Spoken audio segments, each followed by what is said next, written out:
Hey, I'm going to be talking today about Optimus in a way you've never heard Optimus talked about before. I guarantee you nobody else has said what I'm going to say, because basically most of the people that are doing YouTube or doing Twitter do not have the experience that I do in manufacturing or in wholesale or in distribution or import export. So I have a completely different take on what Optimus could be and on why I think it's going to happen a lot faster than anybody else thinks. So this is Randy Kirk. If this is content that is in any way helpful to you, entertaining, fun, informative, makes you happy, makes you sad, challenges you, wakes you up. Anyway, if there's anything about this that you like, please like. I'm looking for more folks on the Patreon group. Please join Patreon. I do try to put up the videos ahead of time. This week, I've been particularly busy with client work, so I haven't been able to put up all the videos ahead of time, but I do try to do that whenever possible. So let's get into it here. So let me start with a little bit more explanation of exactly what I mean by the fact that I'm a manufacturer, et cetera. For 29 years, I owned a manufacturing business along with my partner. We manufactured bicycle-style water bottles, you know, the squeeze bottles that you use typically on bicycles. We were the largest in the world. We did about 5.5 million of those per year. We made the bottles, so we did blow molding and what's called extrusion blow molding. We also had the caps made for us most of the time. Sometimes we actually did injection mold the caps ourselves, but we also had sometimes a third party do those for us. We were set up to print the bottles. We were by far the best printer of bicycle-style water bottles, maybe of any water bottle in the world. We were noted because we were able to do things like 4-color process and multiple numbers of colors on a water bottle with perfect registration. In fact, so perfect that we earned the right to do some Disney bottles that had 11 spot colors that had to be perfect enough for Disney. So imagine that. So that gives you just a little bit. There's so much more. We had an extruder and we made bicycle tire liners. I still sell bicycle tire liners on Amazon today under the name Thornbuster. So that's a business I continue to be in. Anyway, that gives you some idea of my background. Not everybody has even worked in a factory or worked in a factory where they were managing a lot of different operations. I have done that. I've also been involved in export to practically every continent in the world. I've imported from maybe four different continents. I understand trucking. I understand how to manage a warehouse. I've been a distributor. Anyway, it just goes on and on. I have a weird background, but what I'm trying to say is I have a different take on what Optimus can do. And if I were still running my manufacturing business where I had about 100 employees, 105, 110 from time to time, I would probably have been looking to order on the order of 5 to 10 for sure. And maybe as they get better and better, I might have wanted to order more. And so therefore, I think that Optimus will be useful, which is what Elon said they need to be. I think that they will be able to make a useful robot very soon. In fact, I'm pretty sure that they are already making useful robots now. I would not be at all surprised if they have robots that are already deployed somewhere in the factory or in a factory-like setting or in a situation which they've created that duplicates something in the factory. I would not at all be surprised if that's taking place. And I've said on multiple occasions that I believe that they will hand build at least 30, that's my new number, base, lowest number is 30, maybe 300. And I actually think if it was me and I was Techno King for a day, I would probably be hand building using 3D printing and other methods. I would probably be hand building about 1,000 Optimus robots this year. And I would be deploying them in all kinds of situations. And in a few minutes, I'll explain to you exactly what I think, why I think that's a huge benefit, why I think there's almost a de minimis, a very small cost to accomplish that task. So let's begin by talking about the use cases that I think are already there that would be so useful that I would have gladly paid, I think, gladly paid 20,000, been willing to pay 50,000, and might have been willing to pay even as much as $100,000 per robot in today's economy. Think about it for a minute. A robot, if you're on 3 shifts, which I was, in fact, sometimes, no, I guess we were always 3 shifts. We sometimes had overtime on the weekend, but we had 3 shifts most of the year. Then you basically have one robot can work all 3 shifts. And if the job doesn't require any supervision, he could be working the weekends as well. But let's split the baby and we'll say 2 shifts will make the robot twice as valuable as an employee. And today, through most of the United States, you cannot hire an employee for less than $20 all in. That would be the very least, and probably Optimus is capable of doing jobs right now that you would have to pay $25 for, and all in would be $30. So why don't we split that baby too, and we'll go in at $25 per hour is what Optimus is worth. Well, there's 2,000 plus hours per year in one shift. So you multiply the $25 times 2,000 hours, you've got $50,000 a year. If you multiply that times 2 shifts, now you've got $100,000 a year in value in each Optimus robot per year. They don't have downtime. Well, they might have some downtime. I mean, they don't take lunch. They don't go on breaks. They don't call in sick. They could break, of course, and then have to be repaired. There's no doubt about that. So probably if I had said a minute ago I would want 5 or 10, maybe I would have wanted 12 so that I could have one to insert if one was broken down. You don't have issues with squabbling with others. You don't have issues with complaining about what they're getting paid. I mean, there's just so many good things about robots. So as much as I loved my employees, and I did, anybody that knows my employees and knows me knows that it was great to go to work every day because I just loved working with employees and helping them to grow and become better at what they did. So having said that, especially in California where I live, the rules and regulations and problems and paperwork associated with employees today, no thank you. If I were to build a factory today, it would not be in California. I can assure you. Okay, so let's go from there. Where would I deploy these robots that I think I could get my immediate? I mean, today, virtually the robot that I saw that came out on the stage on AI Day, it was already close to being ready to do some of these tasks. Okay, so let's take a few. QC, quality control. So many situations in so many factories, you have an employee.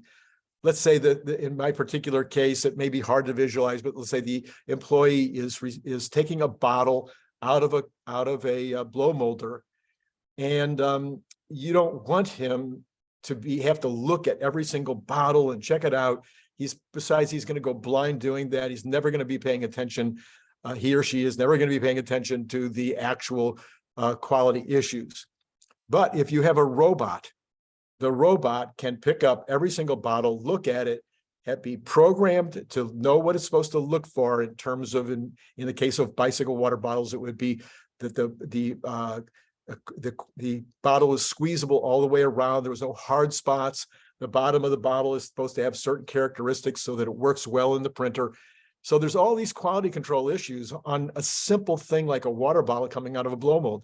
Well, now when you get to the printing department and you're putting on the artwork, how nice it would be to have a robot that could look at the art that's on the bottle and say, that is registered correctly on the first pass, so that you know that the bottle can go back and go to the second pass, so that the next ink that goes down will register correctly.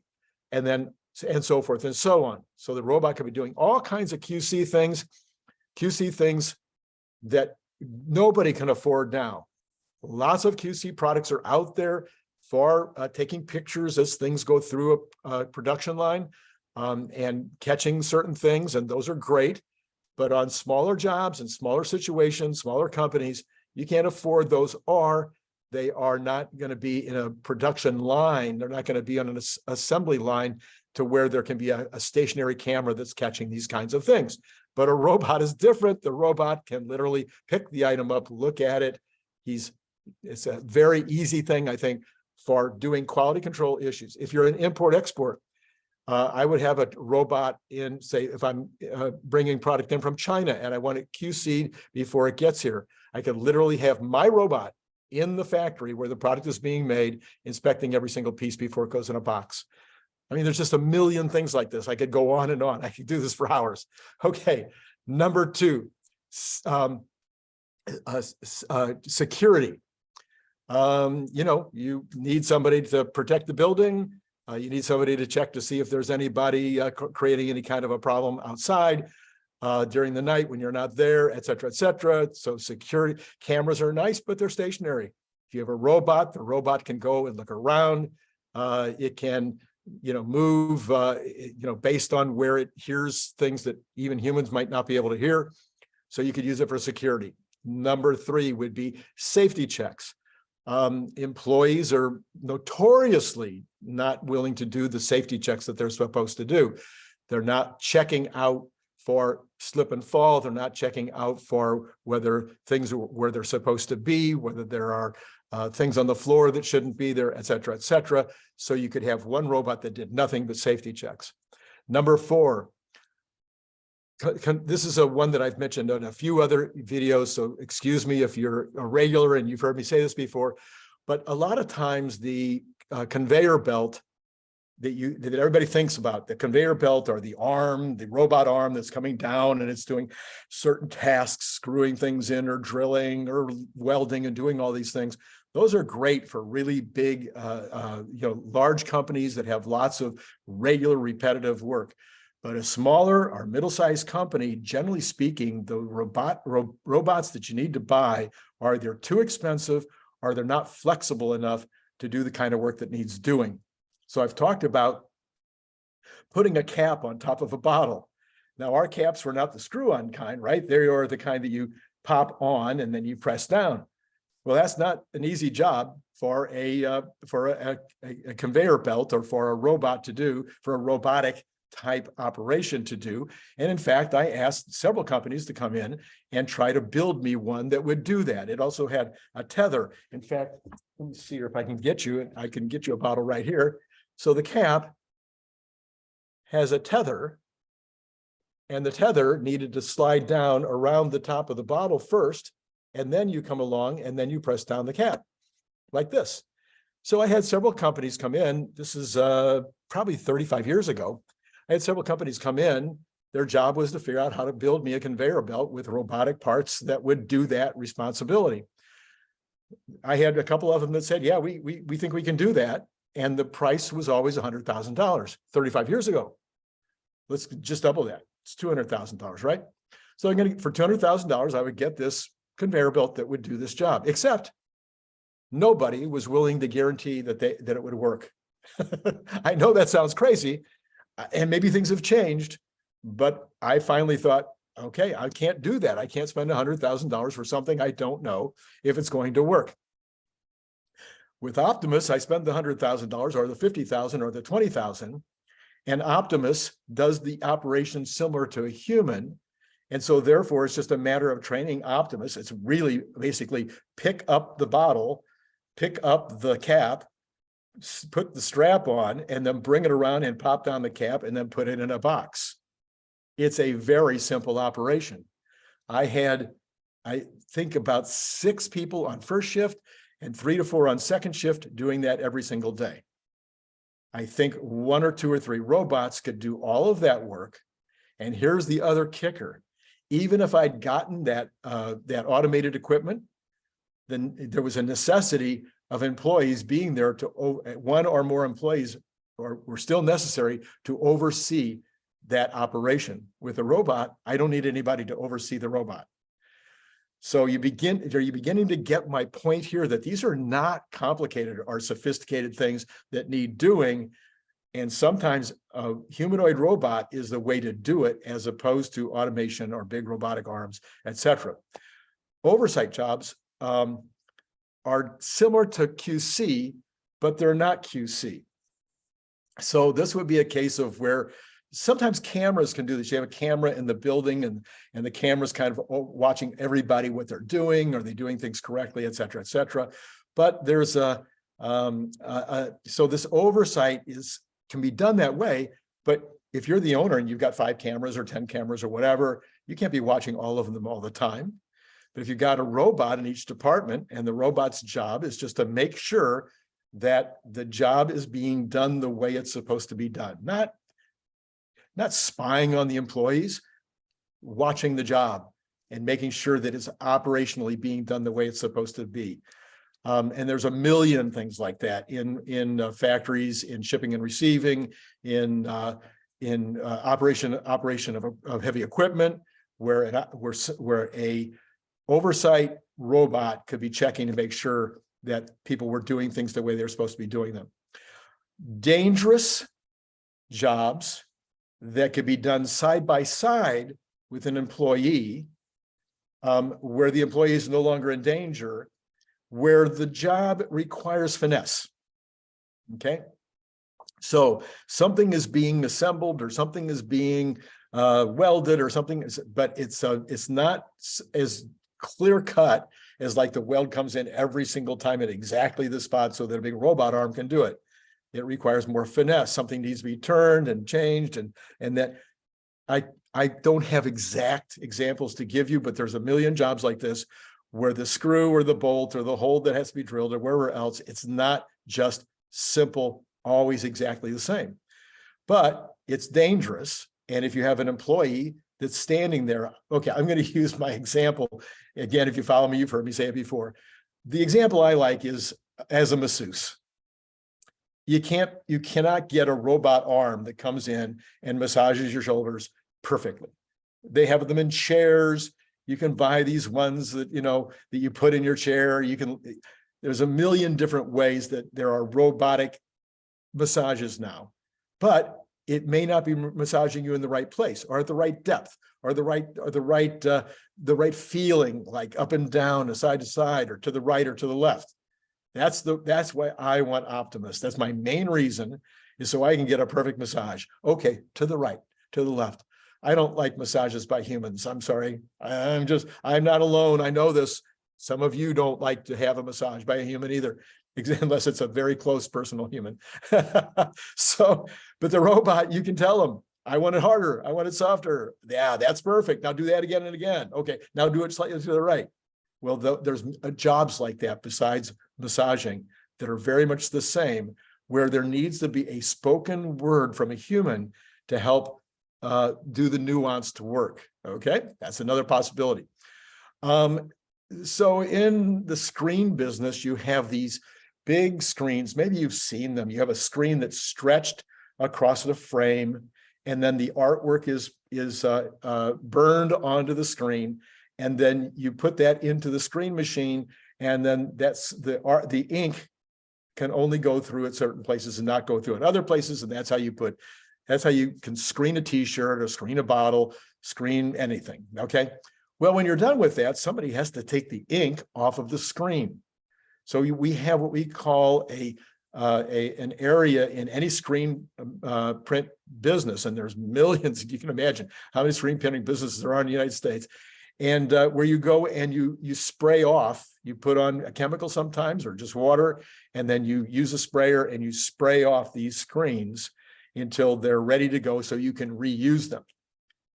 It's the least liked job in any screen printing business. Nobody wants to go rinse out the screens.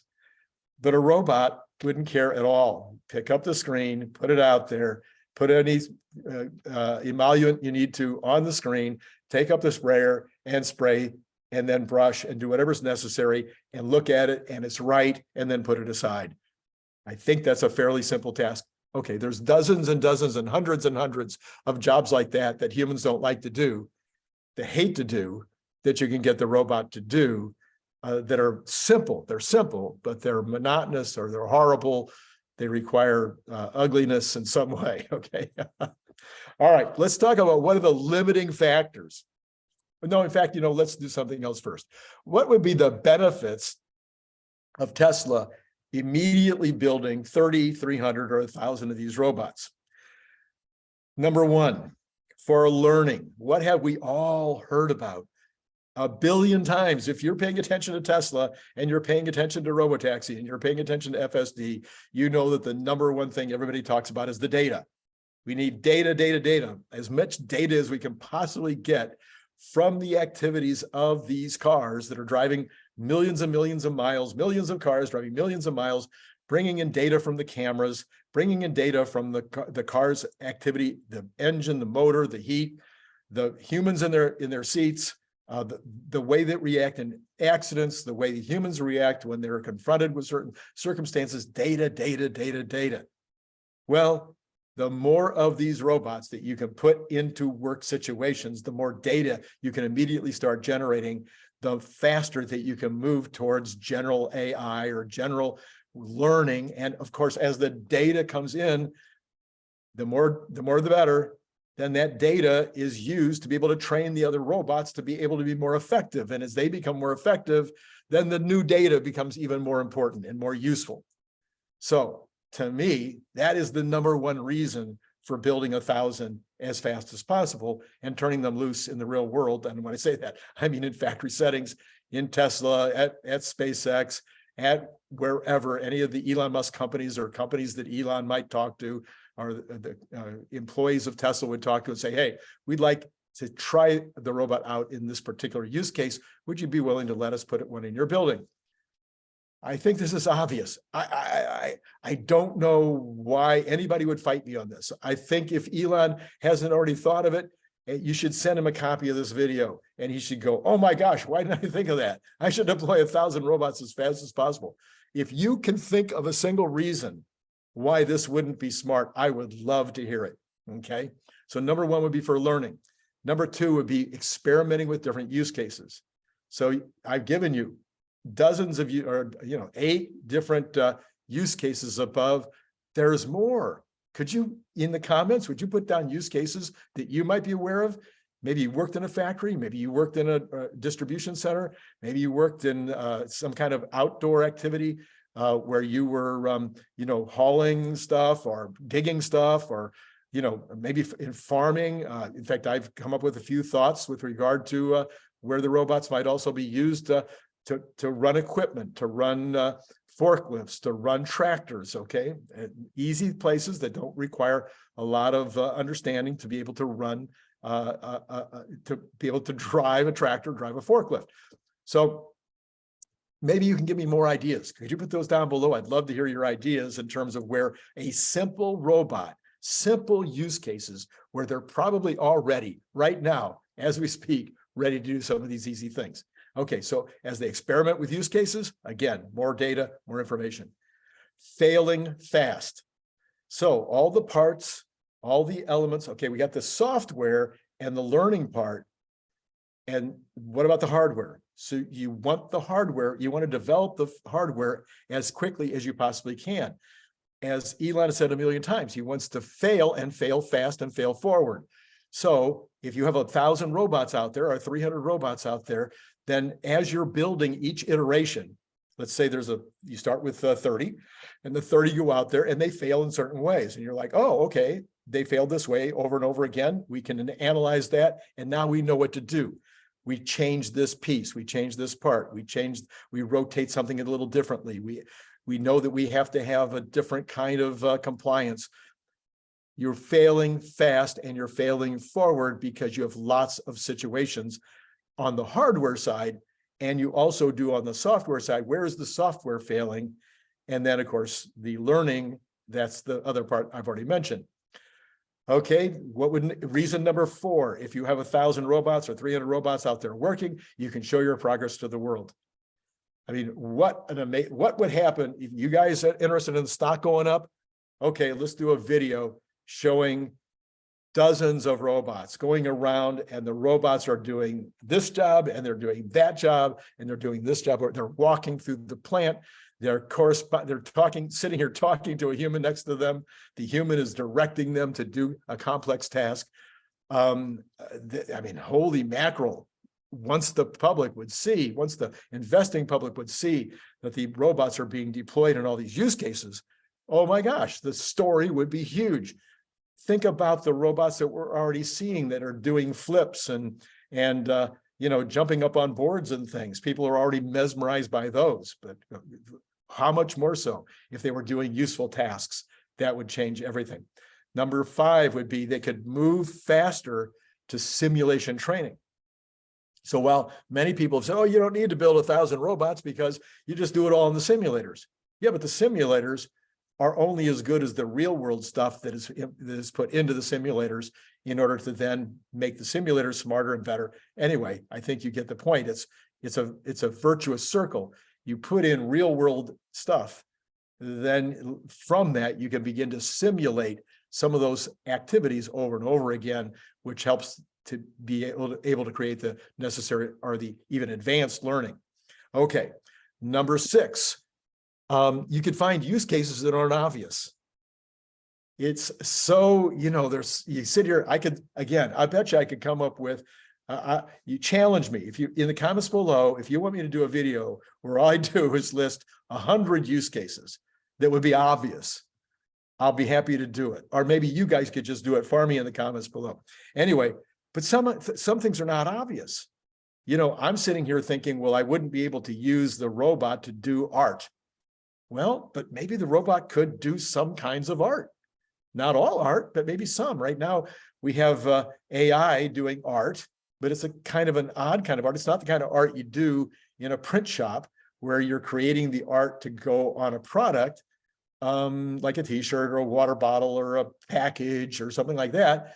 But maybe there are certain kinds of art that robots could do. And once they're in the environment and you see what else they're doing, it's gonna say, oh, by the way, look at that. I bet you we can get a robot to do this. And then you test it right there. And you find out, yeah, it can do that. Huge, huge opportunity.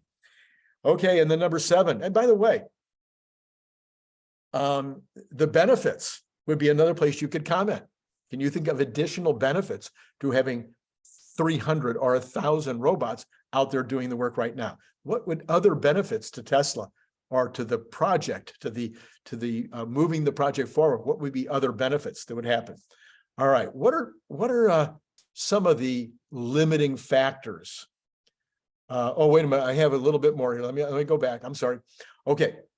And then I think that there is going to be a pilot line. So up until the first 300 or the first 1,000 or whatever, it's all going to be hand built. When I say hand built, I mean some of the actuators. If you're going to build 1,000 of them and you say, this actuator, that's not going to change. So they might go ahead and mill that and produce it in some kind of a mold or whatever, depending on the manufacturing method you would normally use, and then go ahead and manufacture it at a lower cost. But so much stuff can be 3D'd now. I mean, it's not that big a deal. They could probably 3D almost every single thing. I'm thinking they could 3D every single thing on the robot. So you 3D print the parts, you assemble the parts, and you put the robot out to work. But at some point, you do want to put up a line. You want to have a production line because you want to sell these things. And I'm thinking that they will put up a production line maybe as early as the 4th quarter.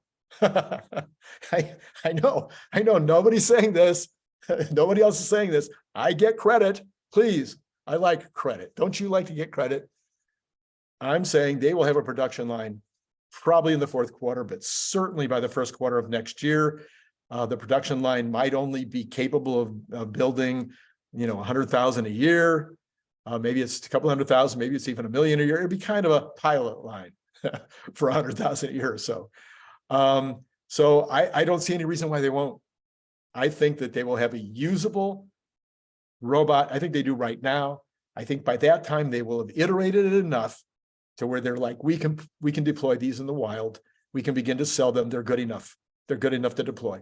And then they'll put up a little pilot line and they'll make some and they'll sell them. I think that will happen later this year. are certainly early in 2024. Okay. Let's see. Now let's go back to the limiting factors. I might have already kind of covered this anyway. Yeah, I think I covered it. I don't think there's any limiting factors. I can't think of a limiting factor. I think, help me in the comments if this is not true. Maybe you know a robotics expert or somebody who manufactures robotic parts or has been involved somehow in the manufacturing of robots. Maybe you are yourself that person and you really understand all the different little things that you've seen in the robot and whether these can all be 3D printed.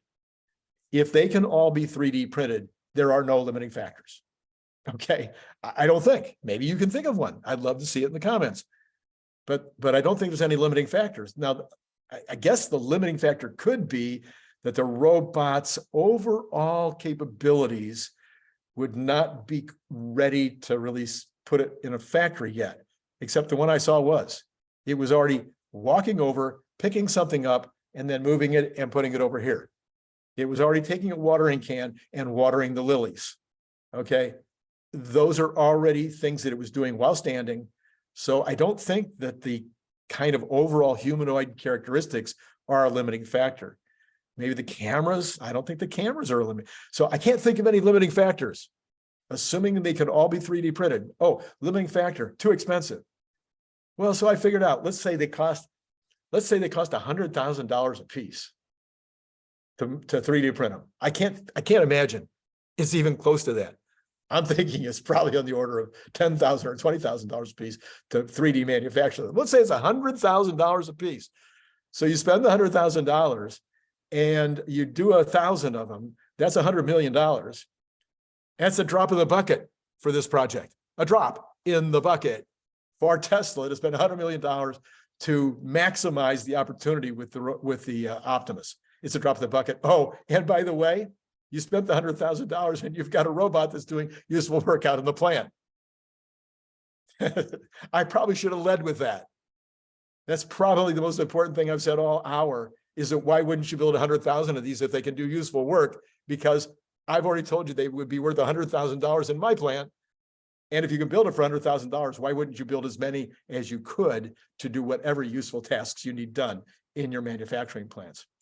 If you've liked this content, if it made sense to you, if it was entertaining, whatever, like, subscribe, it'll help other people get to see it. Everybody needs to see this video, don't you think?